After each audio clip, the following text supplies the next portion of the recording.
கடந்த ஆண்டு நாட்டில் அதிகமான போதைப் பித்தர்களை பதிவு செய்த மாநிலமாக கிளந்தான் விளங்குகிறது. உள்துறை அமைச்சர் டத்தோஸ்ரீ சைஃபுடின் நசுத்தியோன் இஸ்மாயில் அதனை தெரிவித்திருக்கிறார். போதைப்பொருள் பழக்கம் மற்றும் அதற்கு அடிமையாதல் தொடர்பில் ஒவ்வொரு 1,00,000 குடியிருப்பாளர்கள் வீதம் மேற்கொள்ளப்பட்ட ஆய்வின் அடிப்படையில் 1130 பேருடன் கிளந்தான் முதலிடத்தில் உள்ளது.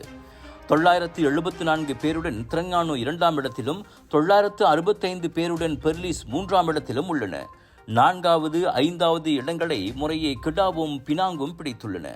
கிடாவில் 898 போதைப்பித்தர்களும் பினாங்கில் 803 போதைப்பித்தர்களும் கடந்த ஆண்டில் பதிவாகினர்.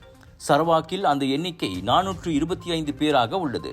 கடந்த ஆண்டு போதைப்பொருள் பழக்கம் மற்றும் அதற்கு அடிமையாதல் தொடர்பில் மொத்தமாக 1,92,857 சம்பவங்கள் பதிவானதாக மக்களவையில் அவர் சொன்னார்.